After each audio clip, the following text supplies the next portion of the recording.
of the State of Israel. And we were founded to look after the 800 Michal soldiers that came to volunteer in the War of Independence from Southern Africa. They were all World War II veterans. And they came to give us their experience in the War of Independence. And thank God they did. As Yitzhak Rabin said, that because of the Michal soldiers, we were able to win the Yom HaAtzmaut War, because they brought with so much experience from World War II.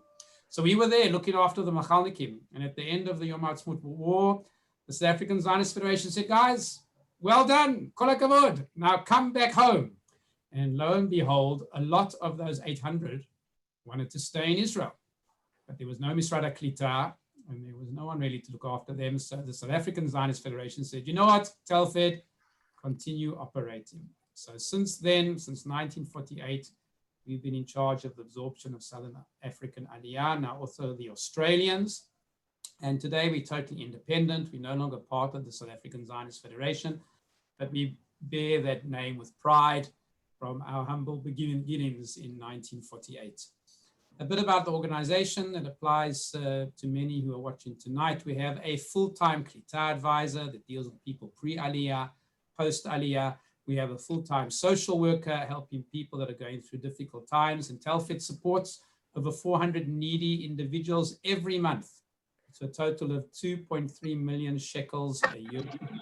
We have a full-time employment advisor in pre-Aliyah, post-Aliyah, helping the job market. We have a full-time career advisor to help people who need to change their careers before they make Aliyah. And scholarships, Telfed gives over 500 scholarships every year. So if you, your children or your grandchildren, if they're interested in studying in Israel, make sure they're on our database. Send Aviva your details if you think they are not. Because if they're on our database, they can apply for the Telfed scholarships. We're the only Ole organization that provides housing. We have 105 apartments in Tel Aviv and Ra'anana. The Olim can stay there for up to 3 years at subsidized rentals. It's our Merkaz Klita, our absorption centers, and 70% of the income from the rent goes to help the needy. That's how we support those needy Olim. The money comes from the rental in the main. These events that I mentioned, we have about 90 events a year, and we thank you for participating tonight. And please spread the word and tell other people about the amazing events that Teddy and Aviva organize. And Aviva is also in charge of volunteerism. So if anyone here would like to volunteer for Telfed, help us absorb Olim, be involved in any of the departments that I've described, please be in touch with Aviva, and she'll be happy to get your details and put you into a volunteer position at Telfed. The Israeli government has provided Telfed with 2 awards of excellence. And you would assume that if we get awards of excellence, we should also get budget. Well, the two don't go together. The Israeli government provides less than 1% of Telfed's budget. So 99% of that budget is our responsibility. So if you're looking for good places to donate, certainly Hatzalah is one of them. I'm sure Shai would smile at that one. But if you're looking about donating to an Ole organization, please think of Telfed and please direct your donations to us so that we're able to help Olim settle in and prosper in the State of Israel. All donations can be done through our website. It's very easy. You can dedicate a card to a loved one, and you can honor someone, and it just goes straight to them, to their email, and they get a lovely card dedicated from you, maybe in lieu of a present. So I encourage you to please utilize our website. Aviva will write the address on the chat, and please utilize that for your donations. So I want to thank you all for joining us, and we look forward to hearing very important health hacks from Shai. And I thank you all and wish you all a Choref Bari from Telfed. Toda rabah. Thank you, Dorron. Shai, We're just hoping everybody's settled. So in 1 minute, I'm going to introduce you. Again, a warm welcome to everybody. My name is Teddy Saikovitz. I'm a volunteer at the Telfed. And now a little about Shai. Shai Jaskoll. Shai has been involved in EMS since 1991. He started as a teenager on the Teaneck Volunteer Ambulance in Teaneck, New Jersey, culminating in managing the 911 EMS Communication Center in Newark, New Jersey, in 2003. He has been in the active medic with the United Hatzalah since his arrival in Israel in 2007 and helped establish the organization's National Registry EMT program in 2017. Shai has a master's degree in public administration, in addition to specialized training from the Federal Emergency Management Agency. He most recently worked for the medical equipment and technology company prior to joining the United Hatzalah team, which he is the vice president of development in Israel. Shai, thank you for your time and for your home hacks, as you put it, and thank you for the humor in it too. And just before we start, Dorron wanted to advertise it with a cartoon that he just recently saw with a man holding his bagel with his finger and putting the bagel through his finger and taking his bread knife and slicing the bagel down. So with that in mind, thank you again, and over to you. Thank you for the really warm welcome. And as you could tell by the accent, one of the few people on this call perhaps originating from North America. So it's been very informative for myself to learn a bit about your organization and to hear quality individuals, not only made Aliyah, but nonprofits that are doing wonderful work in Israel. When the opportunity came to partner and present, without even knowing much, I said, of course. You know, maybe it could be like we know Naaseh V'Nishma first, you know, he said yes, and then I asked sort of questions later. I think it could be also a way to describe what we do as United Hatzalah, as volunteers. Everyone who responds to emergencies throughout the day, throughout the year, are volunteers. I just actually jumped off a call with Eli Beer, our president and founder of the organization. Many people have met him or have heard his story or seen his personal journey, not only as a teenager starting the organization more recently, fighting and surviving COVID, coronavirus, and being blessed to return to health and have beautiful events as grandchildren, first grandson being born, a daughter being married, so on and so forth. So he should just continue, and everyone should continue in health, and people who need a refuah shlema should have it, and people should just continue to stay safe during these challenging times. With saying that, this idea of coming up with a conversation, and I'll just reiterate what Teddy mentioned, the opportunity to write any and all questions I could try to address about this subject matter. If it's how do we call for help, who do we call, what information, do they speak English, does it cost money? I'm happy to help in any and all ways I can, sort of to put it in perspective. And then also, I think, which is the priority, to sort of just describe or maybe demonstrate. I have some little first aid equipment here as well, what everyone should have, could have in their home in the event that something happens, either because you can then address the problems and avoid going to perhaps a Kupat Cholim or a emergency medical clinic or a hospital, or perhaps delay that until that opportunity can be done in a non-emergent way because you're able to take initial action. So I would say the first step and the first question I like to pose to people, and I'm not going to put any particular person on the spot, but definitely for Olim, but I'll share one story when I was presenting to a group of physical and physiotherapists for a bunch of the Israeli football teams, soccer teams, as we call as Americans. And we're sitting there, a guy born and bred in Israel. Yes, he knew English, but he, unlike all, if not most of us, did not make Aliyah, did not come from abroad, but Israel was what he knew. And the first question I asked them, as I was trying to teach them the steps of CPR, of how to resuscitate someone, was calling for assistance. I said to him, how do you call for assistance? And who do you call? Oh, you pick up the phone, we're going to call right away, we're going to call for an ambulance. I said, amazing. What's the number that you call? And he goes, yeah, you call the ambulance, it's 100. That's not the correct number. And I just stood there, and I'm myself, someone who recently, quote unquote, got off the boat, and this person who represented essentially as a physiotherapist for one of the Premier League teams and part of the national team therapy team group, didn't even know who to call. And I put the first thing out there: when you need assistance, you need to know who to call. So the preparation you're going to put in tonight, maybe you'll take some notes. Maybe we'll look up online.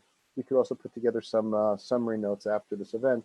But you want to call for help the people that you need. Israel at the moment, unlike the US and many other countries that have a one-number system, one-stop shopping type of thing, Israel does not have that for emergency services. And I know that many places, and being familiar a bit with independent, a lot of people ask that question, the Hatzalah groups, both in Australia and South Africa, are independent. They're friends, we'll say cousins, but independent, not only organizationally, structurally, financially, and also as a model of how we do it here in Israel. But I would say that the first step is knowing who to call. So having that emergency number in Israel, anywhere within the borders of Israel, if you need medical assistance, you could call our emergency number. Our emergency number is 1221. 1221 from any home phone, cell phone, no hashtag, no star, no anything, just 1221. Now put the phone call in to our emergency dispatch center, where we have many people sitting, answering the phone 24 hours a day as part of our dispatch staff. And they do speak different languages, definitely English, Hebrew, Arabic, Yiddish, Russian, Amharic, and other languages. So if we don't have someone who's sitting in the physical room who could speak one of these languages, we have not only a language line where we connect them with a third-party translator, we also have technology and one of these apps that we send you a message to your phone, you click on it, and then we're actually able to see you and get your actual location, and you could type to us in English as well if you're not able to actually speak. So the first thing you need to know is who to call, 1221. When do you call? Right away. There's no reason to wait. When in doubt, call. People a lot of times, I don't want to bother you, it's middle of the night. That's what we're here for. We're here for it because we have either volunteers, national service, and it's important to note as well, we give opportunity for people in the most of the time ultra-religious communities and also the Arab communities to do national service with the organization. Many of those communities that don't go to the traditional Israeli army, they could do the national service with us. In our dispatch center and administrative function, we give them specialized training. And now they will then be ready to answer the phone call 24/7, Shabbat, Yom Kippur, or regular Thursday evening, and will take all the information. So as they take that information, they're going to ask you very pointed questions. What do you think is the most important questions you want to share with the person on the phone? I know you're all saying it out loud, but you're all muted, so I don't want to, but I'm giving you all credit for saying the most important information is saying my address. Absolutely. 123 Rehov, Achuza, city, and also your telephone number. The telephone number they should be able to see. As we're speaking, I'm just so right now there's a call that I don't plan these things. That happened in Beit Shemesh right now. Okay. So now there's a woman giving birth. Now, if you hear this, we actually, which I think is very beautiful, is also different than other Hatzalahs in the world. We actually have integrated female responders throughout the country in all sectors of the community. And we definitely, in times of emergency deliveries or obstetric or gynecological emergencies, we specifically attempt to have female responders to be there for the patient and have a more comfortable treatment environment as well. So I see someone mentioned about calling this 112 number. I would err on the side of caution because that's not one of the recognized emergency numbers in the state of Israel, and it can be something that, depending on your carrier, your cell service, could fail or perhaps not. Also, our recommendation, United Hatzalah, by calling us, we're able to do two things. We're able to immediately send our first responder. Many people know us by the motorcycles, right? The orange motorcycles zipping down the street. Those are all emergency vehicles. We call them ambucycles because it's a hybrid between an ambulance and the motorcycle. So there's no bed or stretcher to put the gurney to put the patient on, but we do have a very quick way to get the patient immediate care, and our national goal is a 90-second response. Many communities, probably many that you live in, have that type of quickness and a quick response. And you're going to get a first responder, an EMT, which is called a medic, a chovesh in Israel, a paramedic, a nurse. We actually have a midwifery, a midwife response unit for deliveries, and physicians who respond as volunteers as well. And these people are strategically spread throughout a city, throughout a country, and wherever you are at the moment. The device I showed you actually has built-in GPS, almost like what we'd call Waze or like a Google Maps type of concept right now, an Uber system, where wherever I may be, I'm in Beit Shemesh or Jerusalem, or with my wife, when we used to be allowed to travel or actually go away on vacation down to Eilat, and next thing I know, the device is notifying me of an elderly Russian man who passed out two buildings over from the hotel we were at, and giving me the opportunity to become a local volunteer in that community and respond with turn-by-turn directions to get there with the equipment I had in the back of my car. So our number will get you an emergency responder immediately, the closest, most appropriate one. At the same time, if we don't have one of our ambulances available, we'll still do the one-stop shopping of notifying the National Ambulance Service, Magen David Adom, will then show up for the continuation of care, and if necessary, then the transportation to the hospital. But there should never be a delay. There should never be a, let me see how if it gets any better. Absolutely not.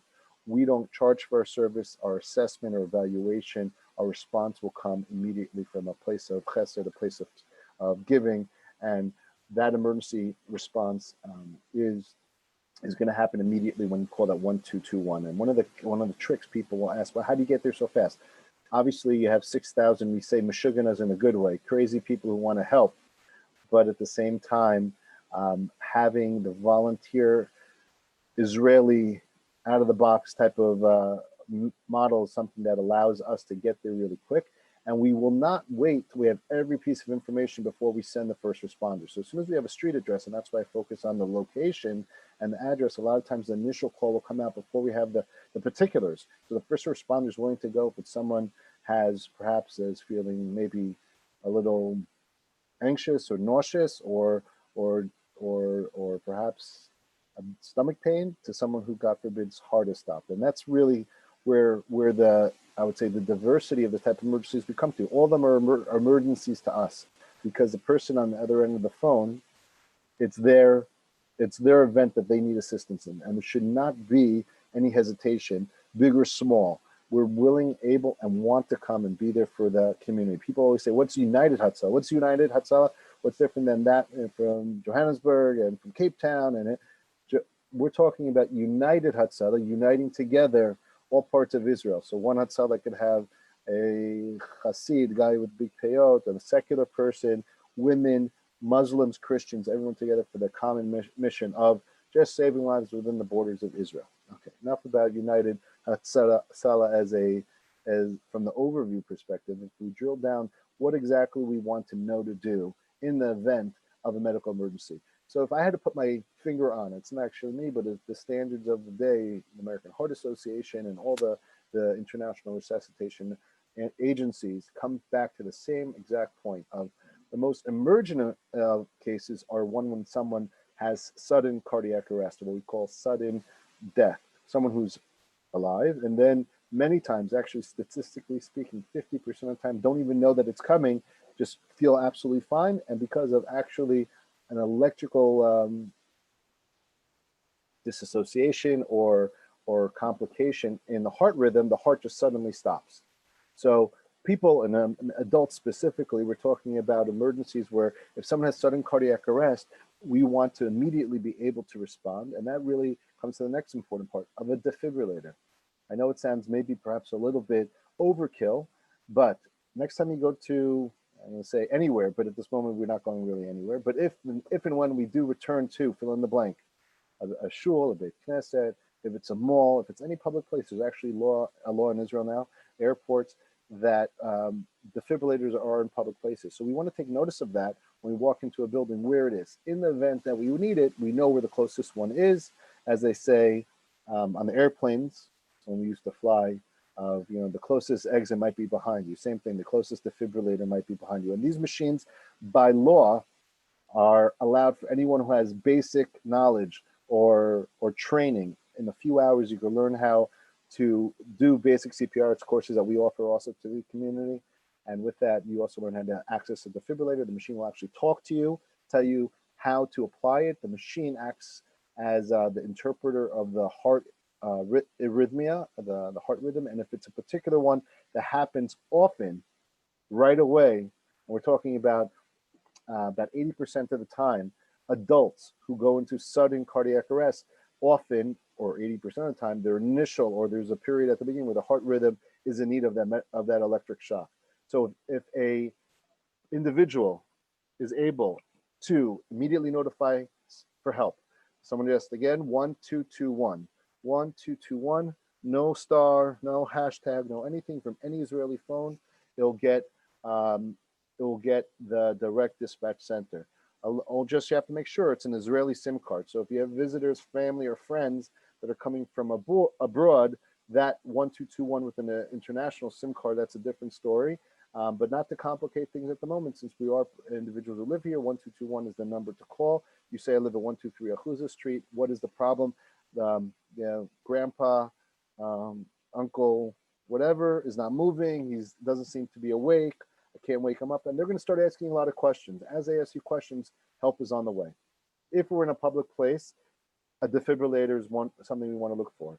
Many people, because the cost has reduced, also because people want to have that additional security, perhaps also because people have sometimes medical complications. You could actually purchase these with the doctor's recommendation, or perhaps a physician order, to have one of these defibrillators and keep it in your home or keep it in your car. And a private citizen with basic training can actually operate it and use it in the event if someone's heart is stopped. So we want to call right away. We want to look for a local defibrillator. We want to immediately listen to the recommendations on the phone. And on the phone, they're going to ask a bunch of questions. And then if it's determined the person has no signs of life, they're not moving, they're not breathing, they're not coughing. And for the medical professionals, for the physicians and paramedics, they're also going to be checking for a pulse. But as a citizen, actually, you don't have to do that. You just look for those basic life signs. If there is none, the recommendation is to start basic CPR. Basic CPR is a very simple step today. I'll speak about it, but if you do a simple Google search, and actually, if you type in, I'll put it here so you put it in so people could Google it afterwards. It's called Hands Only CPR. And the American Heart Association, other have these real quick videos how to do it, but essentially you're going to interlock your fingers, put it in the center of the person's chest, and then right on the breastbone in the middle of the chest, you start going to push hard and fast. And the way you do adult CPR is put all the pressure of your upper body as a person's on a hard surface. So the person's on the floor, you're going to interlock your elbows and just quickly push on the person's chest at a fast rate. Actually, when we do this, and I did this recently, presentation to a group in the UK for one of the synagogues there. It worked much, much better than the American groups because I referenced a Bee Gees song of Staying Alive. So the Bee Gees song of Staying Alive is actually the rhythm of and the proper rate of CPR. So we wanted to have this at over 100 times per minute, and Staying Alive by the Bee Gees is 104 beats per minute. So we want to go fast, hard and fast in the center of the chest, continuously until help arrives or until the defibrillator shows up. This is an event of a heart attack where the person's heart is stopped. We said sudden cardiac arrest. People say, what's a heart attack versus sudden cardiac arrest? Heart attack is when the person is still awake, still talking to you, still has signs of life, but there is signs that perhaps there's some complication or problem with the heart, or parts of the heart are not getting enough oxygen. But that, to be determined, really needs more diagnostic tools that part of them can be done at home, but it has to be done generally with a physician or a paramedic, and an EKG, a heart monitor machine that will then assess the heart rhythms, and most of the time will then be taken to a hospital or an emergency clinic where they'll do a blood test to confirm diagnosis, and then ultimately take many times a patient to a catheterization lab, or Chedis Tour, as it's called here.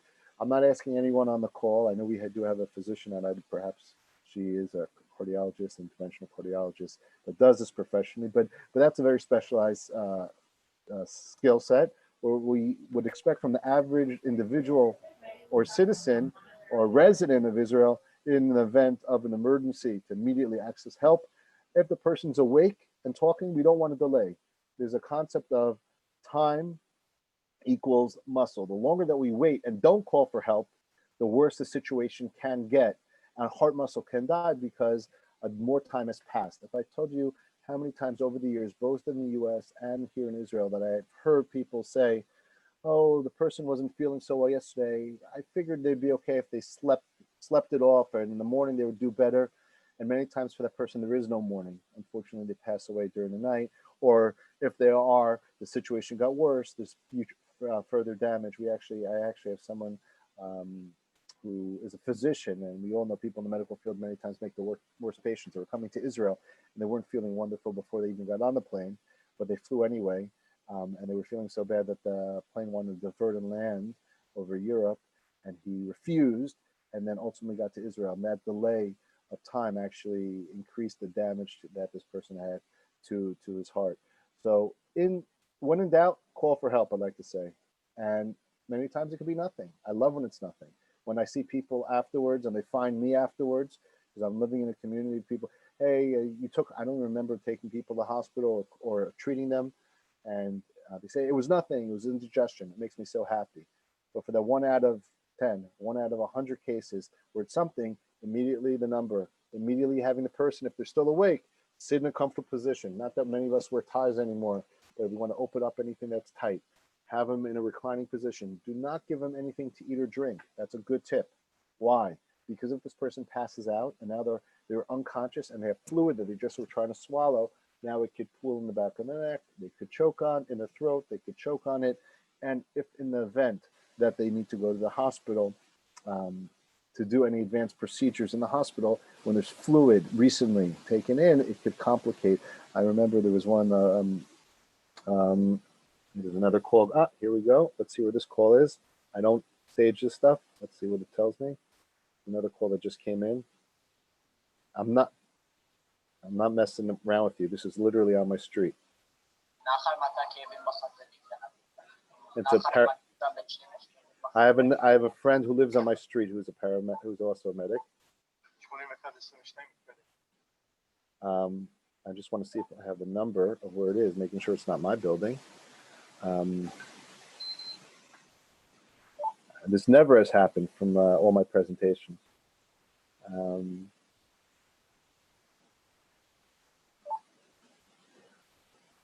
So now so we have someone who's having chest pain, and with the chest pain, so he's asked me to release the information from the call, which I'm going to do right now.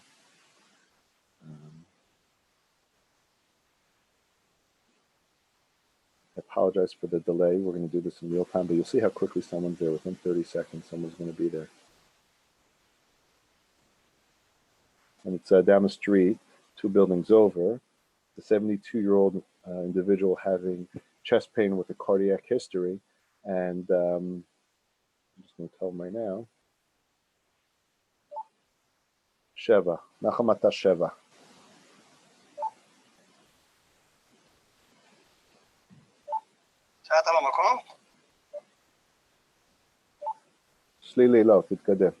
I apologize for this, but I have someone who's literally pulling in front of the building right now. And this is how we do the 30-second response at times, because we have people strategically throughout the community, and we have the national response time of 3 minutes, and many times within the 90-second response, we're on the scene.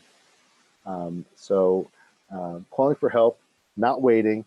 If it's potentially cardiac, we want someone immediately to look at them. In this emergency, which once again, I'm not making up, that's literally happening outside, is one that person's having chest pain. So in addition to having a medic show up, we would have an advanced responder, a paramedic and or a doctor that volunteers their time with us after their work hours.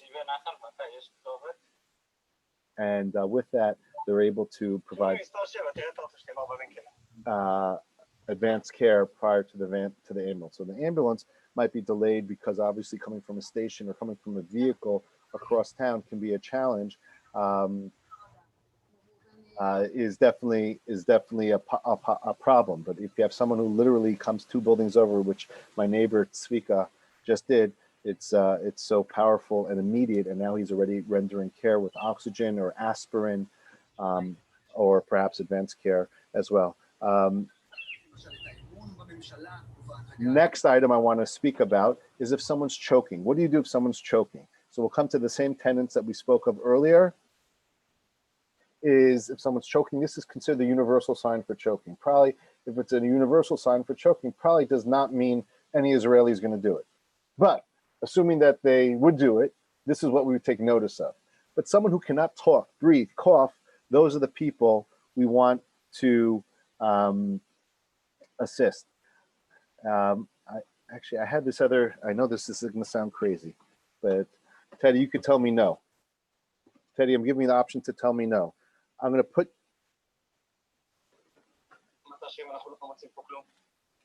Okay, hold on. I think we're gonna go mobile. I didn't even think of doing this, and you're gonna walk outside. It's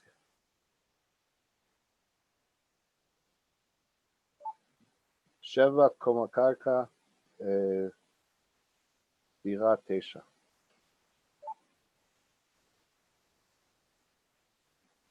I'm gonna put it on my mobile phone.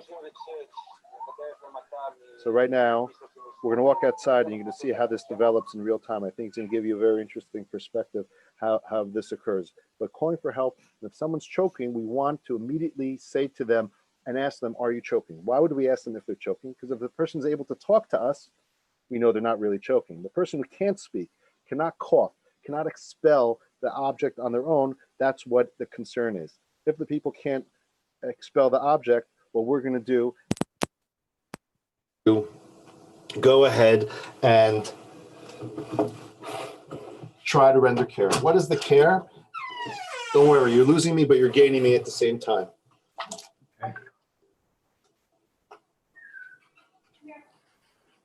Okay. I don't know if you could. Can you guys still see me? We can see, we still see you. Okay, I'm literally walking out of the house right now, and so I almost got in trouble. What I almost do, I almost walked out of the house without a mask on. So we don't want to do that. I do have masks in my car as well. But we're walking outside, and literally, this is my house in relation to where the call is.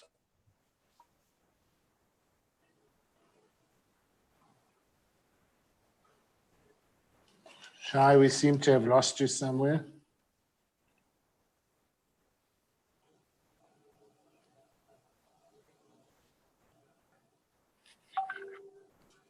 Anyway, until Shai gets back, apologies. This is literally his car. He came and responded to this call, literally, because I was unavailable. Here's my Hatzalah car where we keep all the medical equipment. So right now, as we leave a spot here available for the ambulance, who are here are treating a patient choking. What do we do if someone's choking? Is we'll go ahead quickly and we'll go put our hands around them. So we'll actually intercircle our hands behind the person. I'm gonna put down the phone for a second. What we're gonna do is we're actually gonna go ahead. Person's choking, we're gonna go behind them and give them the biggest bear hug. And on their stomach, we're gonna be giving them immediate, quick upper thrust on their stomach. Why do we do that? Because we want to take the force of air that's in their abdomen and we want to give that quick push.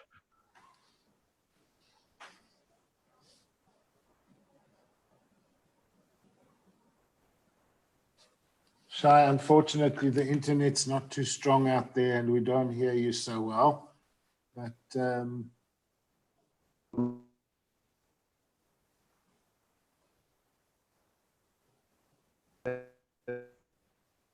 Shai, we still don't hear you. Do you want to go back to where you were upstairs or maybe a move to a different position because we can't hear you at all?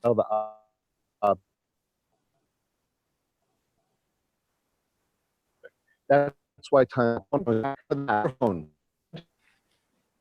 Shai, something's not good with the communication. We don't hear you well. All right, I'm back inside. I figured it'd be easier at this point, but that's sort of, and the ambulance still isn't there. As I'm not taking, I know the people who live there. It's an elderly, wonderful couple, very active, and obviously they need assistance. But luckily, I would have gone and completely left all of you if my neighbor was not available to go, respectfully. But essentially, now the person is getting that initial care instead of waiting perhaps 5, 10, or even 25 minutes. And now, in this situation, it's so critical that someone is there right away. So when we're doing the Heimlich maneuver, called after the physician, Dr. Heimlich, who came up with the idea, and this works on children and adults. I don't know if you could see, and I don't make this up. If you look over my window, you see the flashing lights? In the red window, in the window, the Hatzalah ambulance just pulled up outside and is there now, is going to start treating and transporting the patient to the hospital. We're doing the Heimlich to get the object out. For children, what is the best thing to do? Prevention. Kids are generally very healthy. Kids generally don't have sudden cardiac arrest. But if I told you how many days this summer we've had either children left in cars in hot temperature, how many times children, either because they're not being watched or because kids are just mischievous, that there's drowning. So prevention is the #1 way to assist children and children and infants by being able to avoid the accident. Here's the next hack. You want to go on your hands and knees, and for those of us who are perhaps a little older than the first-time parents at the age of 23, but hands and knees, crawl on the floor like a toddler or a younger infant would. You want to be able to see life from their perspective. Where are they going to bump their heads? What corner is going to cut them open? Where are you going to find those little marbles or grapes or pieces of sausage, hot dogs that are now a challenge to them? And that's going to create an emergency where they're going to now choke. So we want for children and infants to avoid emergencies before they even start. If you're home alone and this happens to you, you start choking, first thing you do, open the front door. Go to a public place.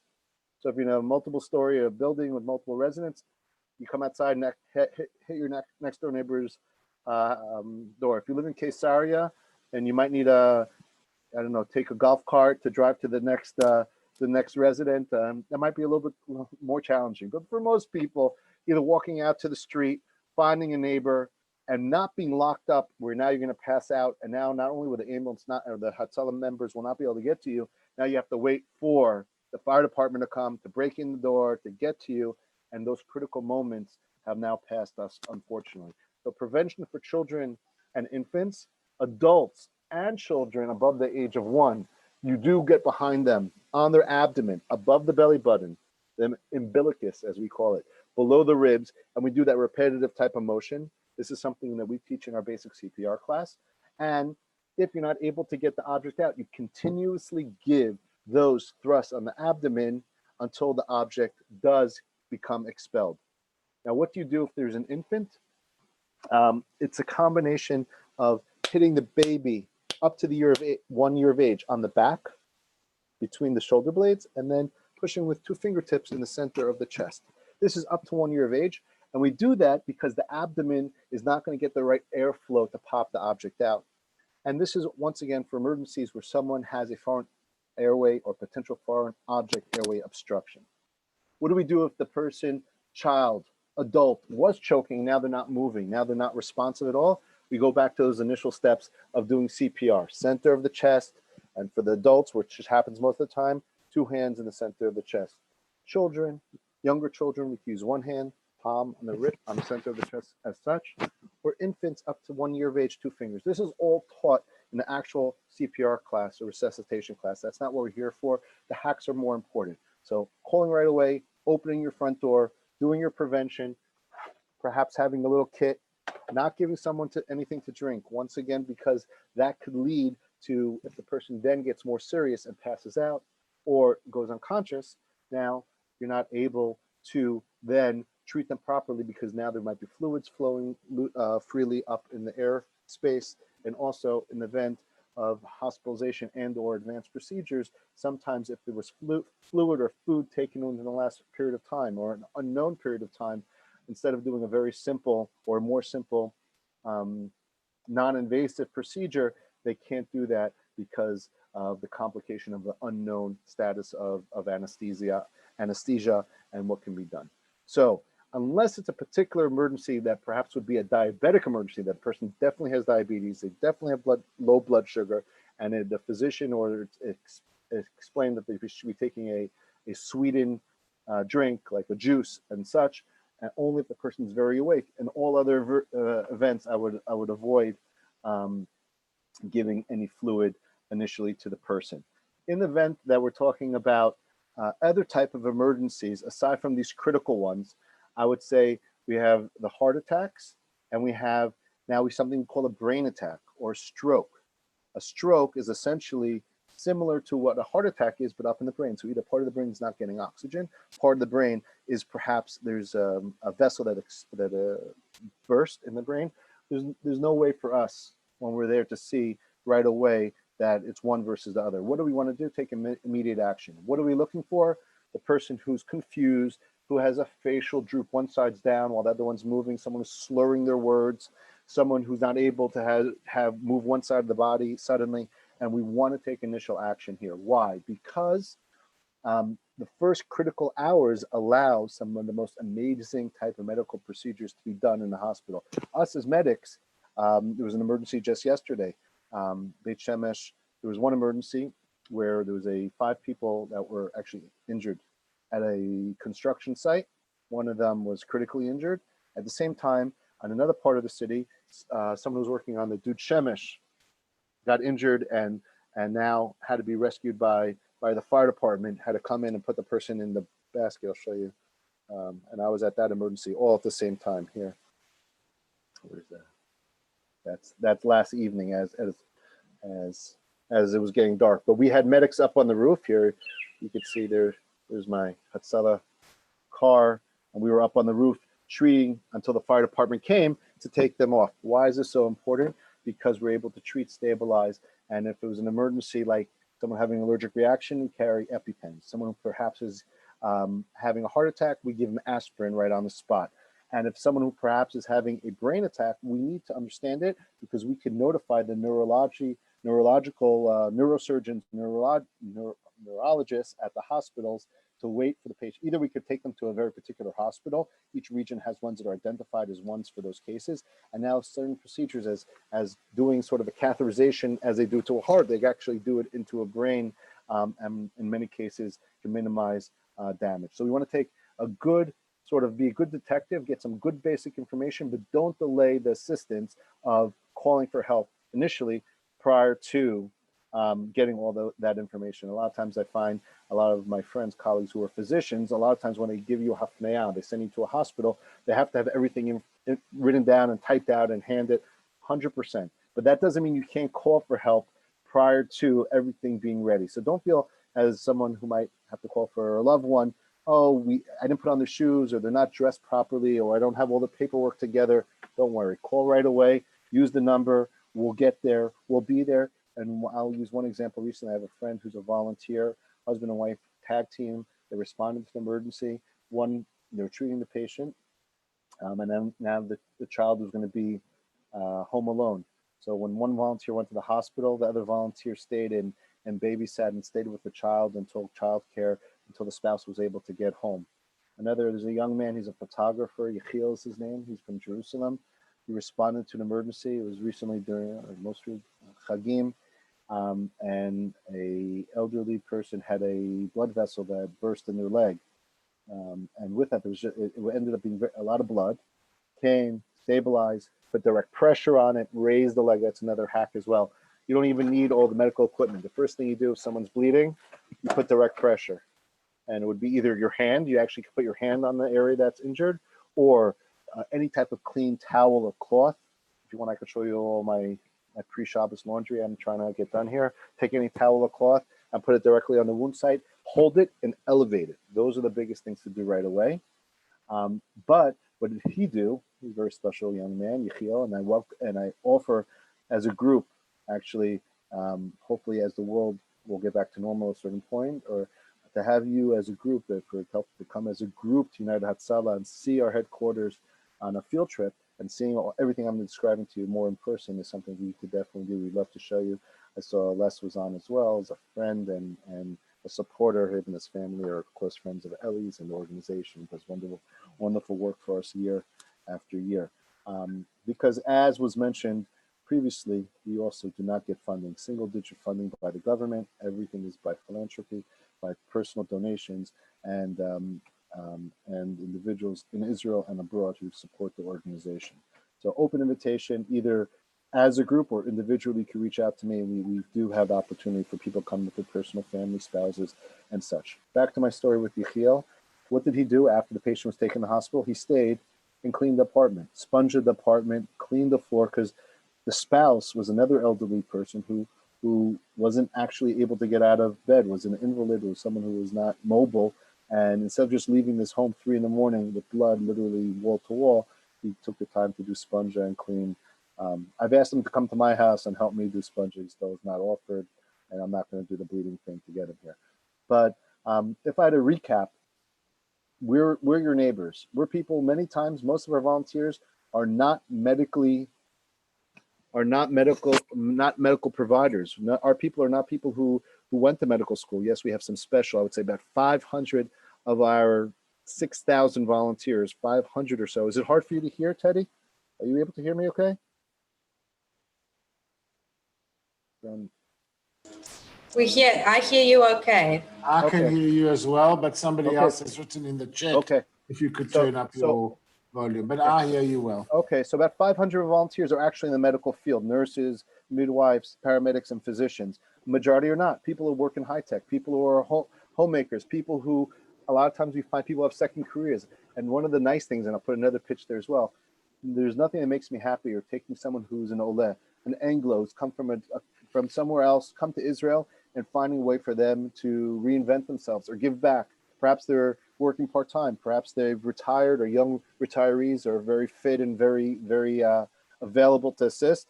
We have ways to get people trained. And one of the things that I'm so happy that Ellie Beer let me get involved with was creating a way to do some of the initial training in English. And then upon completion, or as the course continues, we do medical upon and treat and teach the terminologies and the local language that's necessary for someone to be recognized by the Ministry of Health. And then you can become a volunteer, responding by a private car, by a private motorcycle, private bicycle. And then as you become more active, to then perhaps get a organizational motorcycle, ambi-cycle, electric bike, which we use as well. Anyone from Jerusalem, we actually had one of our electric cars that responded to an emergency right on Ben Yehuda at the Zalman's, the hot dog place, as we call it as Americans. And someone was in cardiac arrest and resuscitated them just a few days ago using a defibrillator, 60-year-old individual. So people everywhere throughout the country are able to help. If you don't have training and that's how you want to give back, we have a way to get you trained. If you're someone who says, you know what, I just want to give my maser, my staka, my way to assist, we could do that. We obviously are registered nonprofit organization here in Israel. But I would say when you get someone who comes from the heart. While the motorcycles are cool, and if you look at any of the YouTube videos, there's a lot of interesting, cool things. But what saves lives is people. People like yourselves who support. People like yourselves who call right away. And then the 6,000 citizens and people who are throughout this country in every sector who are ready 3 a.m, or perhaps during Musaf on Yom Kippur to stop what they're doing, run out and help save a complete stranger and be there for them in those moments of need. I'm happy to answer. I've had some time. We're coming close to an hour. If I can answer any questions or anything I didn't touch that you hope I was going to suggest to do, I think buying at a local pharmacy, this is a pretty Hatzalah one, but you could buy local ones at most pharmacies, either from the Kupat Cholim or the private ones, to have a little medical first aid kit in your car, in your home. Everyone should know it's in one centralized place. That's where you go in the event of an emergency. Putting direct pressure on is very important. Even those emergencies, we give medical advice of how to treat someone until their arrival. So how to bandage, how to help assist deliver babies. We've done this, and we're doing this multiple times a week. And at the same time, if I see someone's asking about taking a course, we do offer CPR courses in English in all different communities. People could be in contact with me. I'll put my email address here, and we'll get you information about how to either sign up for a course or coordinate. A lot of times we're willing to do courses. We need someone to say, I'm going to open my home or open the local rec center or matnas or such, to do so. I spelled Israel Rescue correctly. That's Shai J at israelrescue.org. Happy to share my cell phone number. None of you people are now strangers. You're all like family, so feel free to call as well. WhatsApp also does work. Right, Shai. What I wanted to ask you about doing a first aid course, perhaps we can do it online on a Zoom, or does it have to be in a physical way? It could be done both. We could actually give with a more formalized course with the actual mannequins, the dummies as we call them, and bring them out and put them on the floor and angle the camera so you could actually see the skills being done. There are components of the course that we actually can that can be taken remotely, and then the in-person parts can be done either at a later time and date or in a very small groups, which is allowed by the health ministry of groups of under 10 people indoors with social distancing, so on and so forth. Something to think about. Perhaps we could put it together. So I say thank you again. 1221. Does anybody want to ask any questions? Can I just give a comment? Just to thank Certainly. you. You say your name, you can give a comment. Okay, it's Les Glassman. I just want to thank Teddy and Aviva and Shai. Shai, you once gave a presentation at the OU. I remember it so well. Correct. Really good. Telfed, you guys are amazing, and thank you so much. This has been incredible, really. I'm so grateful for being, having listened to it. So really, thank you very much. Great pleasure, Les. Just so you should all know, Les will also be giving a presentation during this month on the... Not as good as this one, but... Les, it's going to be wonderful. On the 27th.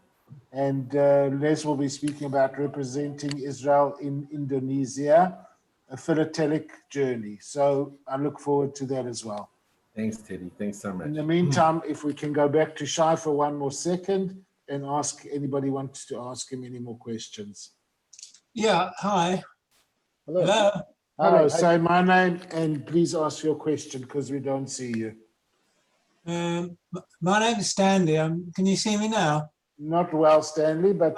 Okay, that's fine. There Okay. you go. There you go. It was my fault. First of all, it sounds like an amazing organization, really. And I've seen the motorbikes, but didn't realize the extent of how much what they do. Do they operate all over Israel, all hours? And what ages do they take volunteers? It's a great question. May I ask where you're based out of? Where do you live in this fine I live in country? a kibbutz near Haifa. So the answer is yes. Anywhere an Israeli citizen can go, we have volunteers, 24 hours a day, 7 days a week. So that when you call for assistance, we will get the closest volunteer. And I think one of the beautiful areas, I don't recall the area, right outside of Haifa, I went to visit one of the volunteers who lives in one of the Druze communities there. We went there, this was at his home. He opened his home for us. His mother made some beautiful food and drinks. And we had a Christian volunteer from Haifa and an ultra-religious from, from Rechasim, right? Yes. And next thing you know, you have everyone and myself, an Anglo from the center of the country, made from New Jersey, America. The four of us are sitting there, all wearing the same vest, the same communication device, essentially breaking bread, but we have that common bond, that common connection of being lifesavers and giving back to the community. And our community is really the borders of Israel. Anywhere, anytime we can. And we understand, like you imagine if I was a lawyer and I was I couldn't get, I was doing some sort of, I was in front of a judge or something of the sort, I couldn't walk away. Or if I was a physician, like we had one on, I believe before, and I was with another patient, I couldn't leave one patient to go to another. We understand that. So we don't expect people to always be available, but we do have the flexibility of either being available or unavailable. But if most of the time you are available or have the interest to be of assistance, we want you. And we provide everything. So because it's by donations, we actually have the ability and only can continue when we have people support the days of life-saving. And we have actually a program where you could actually take and donate one day out of the calendar year will be your day of life-saving support and covering the operational costs of the organization nationally. 2, an hour. We actually have a program that we're starting now where you could, you could say, I want 1 hour in this particular day, and I'm willing to cover that amount of funds as well. We need that because every amount and bandaging and oxygen, and definitely now during Corona, our costs have increased. We actually have an increase. I'll use US dollars, approximately $20,000 national increase of our cost because of the masks, of the suits, of the oxygen that we're using. And no one's being paid a salary. This is all by volunteers who many times are putting themselves at risk. Many times they then actually have to go into isolation because now they've been exposed to people in their volunteer duties of life-saving. You didn't mention anything about age limits. So age is not a factor. We have one of the older volunteers in age only, but not in his capacity. He's nearly 80 years of age. He's in shape, and it's as long as you physically can handle the rigors of lifting, moving, and such. Absolutely, we have people into their 70s who are still volunteering with us. It's not a problem. And the youngest volunteers, by mandate by the Ministry of Health, you have to be at least 18 to be a chovesh, a medic, and only at that point can you take the medic course. Our organizational guideline is generally the age of 21. We want people who have some life stability, someone who has a job, someone who is in school, someone who is in perhaps, they don't have to be married, but have some sort of maturity or stability. We don't want someone who say, I just want to volunteer, that's what I want to do. Ellie Beer said those are the worst people because they don't stay long term. We want someone who says, I want this to, in addition to my studies or to my family or to my career, and that balance is exactly what we're looking for. Thank you. Does anybody else, would anybody else like to ask a question? If you don't mind, I've got a No question. problem, Stanley, you go for it. I'm a bit confused about if something happens, whether I should call 101 or 1231. I mean, No, now you've got it wrong. 101, not connected. 1221. Am I correct? Sorry. Correct, but I'll answer, Stanley, I'll answer your question. 101 is the national number from Magen David Adom. They're the National Ambulance Transportation Service. So by mandate, they eventually, and that I say that respectfully, as someone who in the past used to volunteer for them, they're a wonderful organization, combination of employees and volunteers. And I'll give a shout out to my son who's not on this call, but he's being recorded. He's a paramedic. He's a paramedic student in the Army right now. He's becoming a combat paramedic, which is a more advanced, a year-long course after Tayasim, after pilot's course. It's the second longest course in the Army, an investment that they put into potential soldiers. So he's doing that right now, and he's doing his some of his observation time on Magen David Adom ambulances. It's a wonderful organization, but when you call that number, there's no guarantee that the volunteers of many of the other first responder or ambulance services will be notified. And we've over the years pushed extremely hard through also the Knesset, through advocacy and working with the members of Parliament to make sure that this information, which in the past was restricted to only for the National Ambulance Transport Service, to also be included to send to from Magen David Adom, which is really the Ministry of Health, to share with other organizations. So what you actually saw when the call came in before was we have now, and because of our work, the Ministry of Health has opened up an independent access network or application where volunteers will now get the information if someone calls an alternate organization. The problem is there's no guarantee and in the timeliness of that volunteer being notified. So to answer the question that just came up, if you call either number, you're going to get assistance. If you call 1221, Historically, you're going to get that emergency first responder who has all the life-saving equipment quicker, and then we'll have the ambulance will still show up, but that many times, depending where you are in the country, can be significantly longer. Some of the independent evaluations that have been done by news sources here in Israel, they generally find an ambulance arrival, depending where, is anywhere from 10 to 25 minutes. While the first responder for United Hatzalah, which has also been independently assessed, is nationally at 3 minutes, and many communities closer to 90 seconds. Yeah, but the problem is you can't take the person, if you think they need to go to a hospital, you have to wait for an ambulance. Correct, but I'll use and this happens to be an emergency situation I was at. I literally was driving in Kfar Chasim, right outside Haifa, came in as someone having chest pain. We drove, we had directions, we got there, and as you know, it's not always easy to find. I, with another volunteer from Hatzalah, the person was sitting on the porch, and they looked, with no medical training, anyone could have looked at this person and say, yeah, something very bad is happening to this person. Classic, pale, sweaty, grabbing the chest, couldn't breathe. And literally, within 2 minutes of saying, hi, I'm Shai with United Hatzalah, the person in front of us passed out, heart stopped, wasn't breathing, and we had the defibrillator there. So I agree. The ambulance that then showed up 15 minutes later was very important because they had to go to the hospital, had to go ahead and actually have a catheterization done in a Cheder Sintur. But if they wouldn't have had that initial shock by that machine within those first 2 minutes, there would have been no transportation to the hospital. The person would have been pronounced dead. So we don't look, and we can't, because as a nonprofit, but recognized by the Ministry of Health, by the Prime Minister's office, we spoke about earlier, your CEO mentioned about different awards. Again, we've gotten the President's Award. We have recognition from the Ministry of Defense. Homefront Command, we're working right now with the government with all the transportations between the Corona hotels and convalescent centers. We're doing those, a majority of those transportations for the government, for the Army, and for the Ministry of Health.